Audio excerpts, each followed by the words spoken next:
성도 여러분 안녕하십니까? 오늘은 10월 4일 수요일입니다. 아무도 모르는 삶이라 하여도 스치듯 지나는 삶이라 하여도 후회하지 않고 오늘을 사는 것은 가장 귀한 삶을 알미라. 내가 꿈꾸는 일 이루지 못해도 내가 바라는 것 다 갖지 못해도 낙심하지 않고 오늘을 사는 것은 가장 귀한 삶을 알미라. 내가 복음을 알고 내가 복음을 믿고 내가 복음을 전하며 살아간다면 나의 삶은 가장 귀한 삶이야. 내가 예수를 알고 내가 예수를 믿고 내가 예수를 전하며 살아간다면 나의 삶은 가장 귀한 삶이야.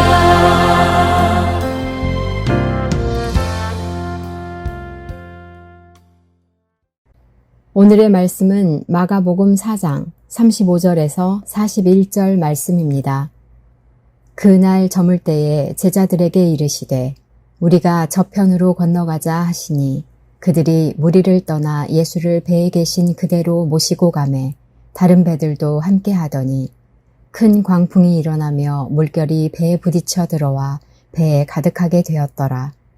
예수께서는 고물에서 베개를 베고 주무시더니 제자들이 깨우며 이르되 선생님이여 우리가 죽게 된 것을 돌보지 아니하시나이까 하니 예수께서 깨어 바람을 꾸짖으시며 바다더러 이르시되 잠잠하라 고요하라 하시니 바람이 그치고 아주 잔잔하여지더라.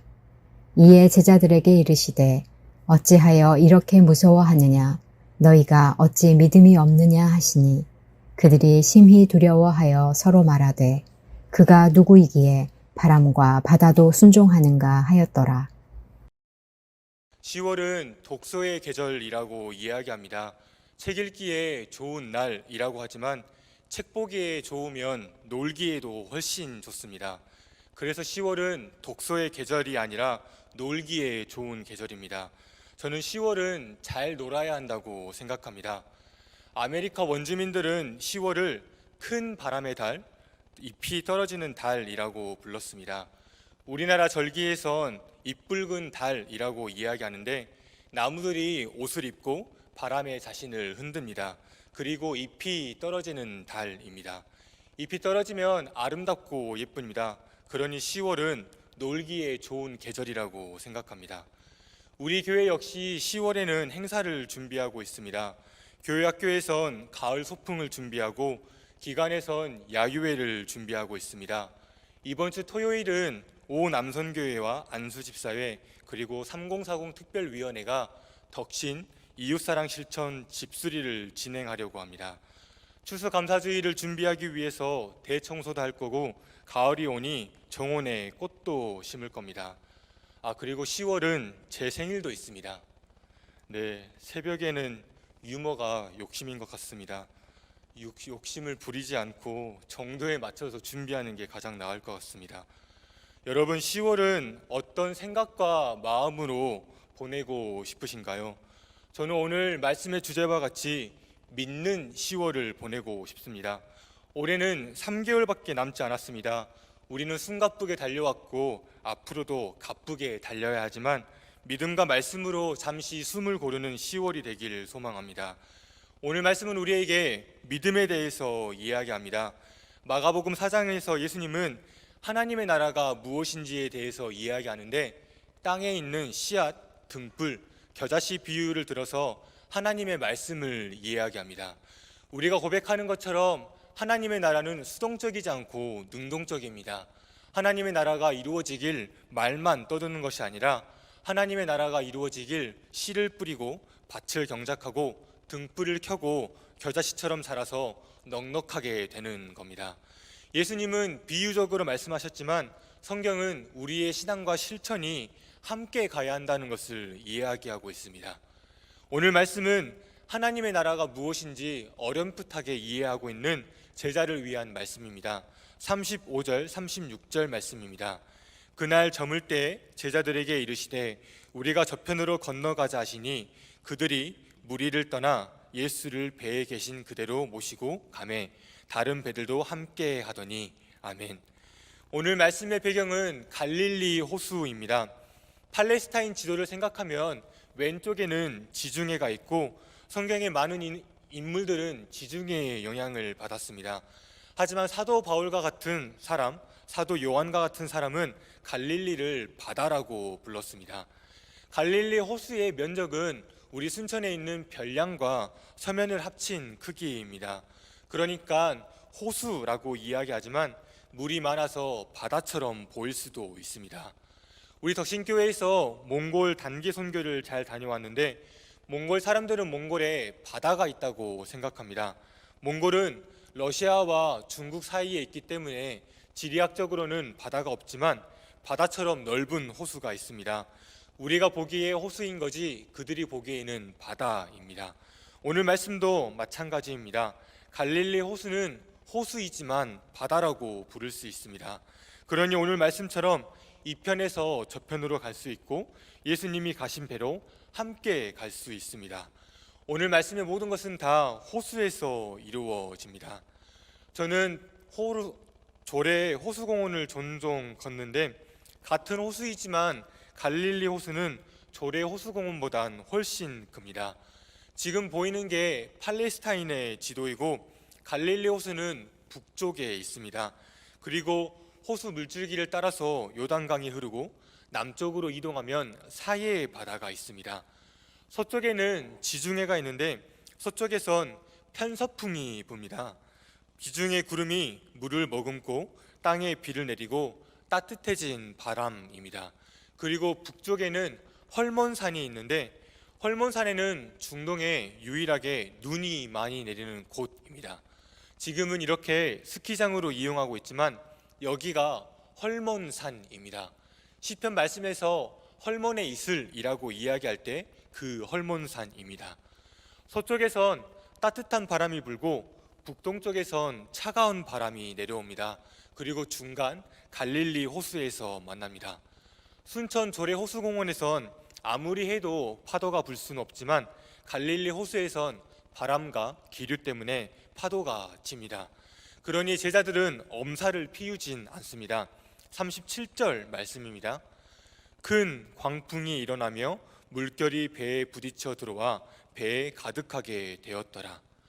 갈릴리 호수 바다같이 넓은 곳입니다. 서쪽과 북동쪽에는 바람이 불어서 기류 때문에 파도가 치고 휘몰아치는 곳입니다. 실제로 광풍이 붑니다. 그리고 물결이 부딪혀서 배에 들어옵니다. 모두 실제적인 이야기입니다. 지금 당장 배가 뒤집혀도 이상하지 않을 곳 갈릴리 호수입니다.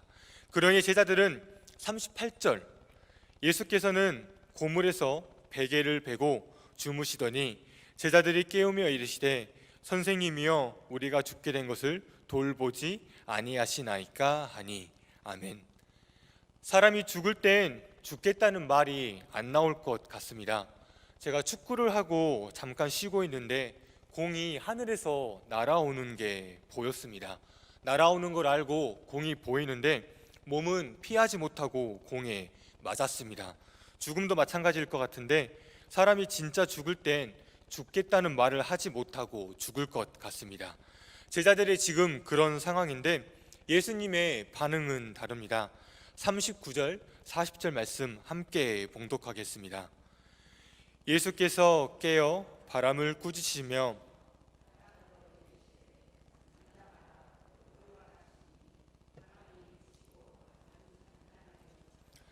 이에 제자들에게 이르시되 어찌하여 이렇게 무서워하느냐 너희가 어찌 믿음이 없느냐 하시니 아멘.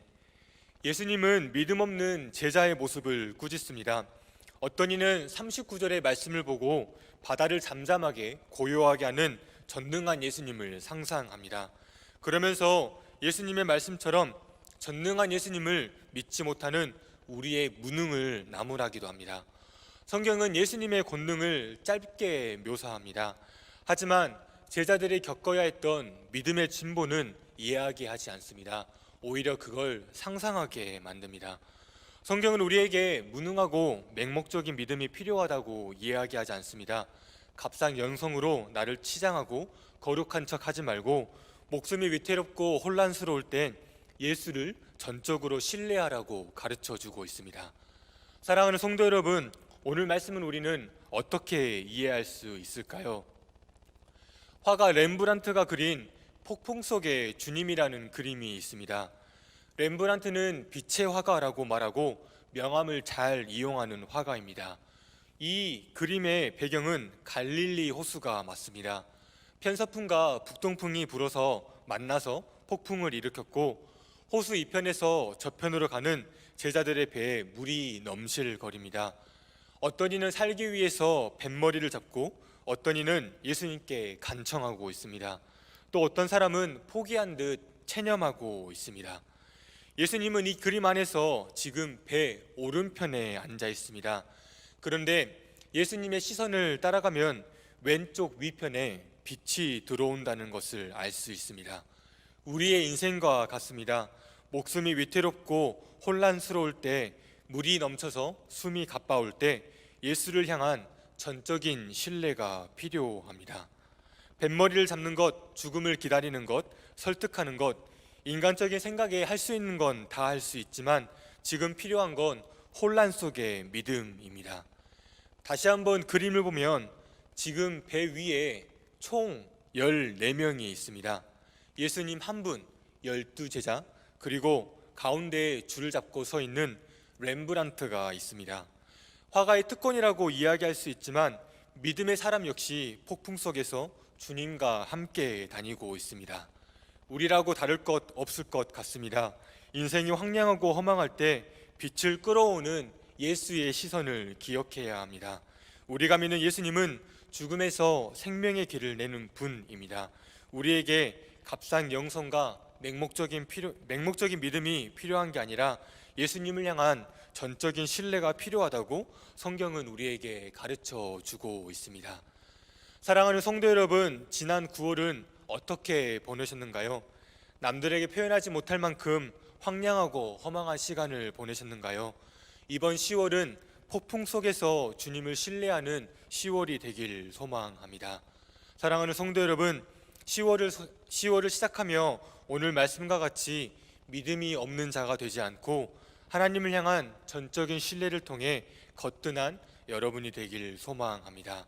오늘 예수님의 말씀을 떠올리며 다시 한번 마가복음 4장 35절에서 41절을 말씀을 봉독해 드리겠습니다. 말씀을 경청하고 오늘 이 말씀이 우리의 삶의 자리에서 밑줄 긋는 여러분들이 되길 주님의 이름으로 축원합니다. 마가복음 4장 35절에서 41절 말씀입니다. 그날 저물 때에 제자들에게 이르시되 우리가 저편으로 건너가자 하시니 그들이 무리를 떠나 예수를 배에 계신 그대로 모시고 가매 다른 배들도 함께 하더니 큰 광풍이 일어나며 물결이 배에 부딪혀 들어와 배에 가득하게 되었더라. 예수께서는 고물에서 베개를 베고 주무시더니 제자들을 깨우며 이르시되 선생님이여 우리가 죽게 된 것을 돌보지 아니하시나이까 하니 예수께서 깨어 바람을 꾸짖으시며 바다더러 이르시되 잠잠하라 고요하라 하시니 바람이 그치고 아주 잔잔하여지더라. 이에 제자들에게 이르시되 어찌하여 이렇게 무서워하느냐 너희가 어찌 믿음이 없느냐 하시니 그들이 심히 두려워하여 서로 말하되 그가 누구이기에 바람과 바다도 순종하는가 하였더라. 아멘.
하늘에 계신 우리 아버지, 아버지의 이름을 거룩하게 하시며 아버지의 나라가 오게 하시며 아버지의 뜻이 하늘에서와 같이 땅에서도 이루어지게 하소서. 오늘 우리에게 일용할 양식을 주시고 우리가 우리에게 잘못한 사람을 용서하여 준 것 같이 우리 죄를 용서하여 주시고 우리를 시험에 빠지지 않게 하시고 악에서 구하소서. 나라와 권능과 영광이 영원히 아버지의 것입니다. 아멘.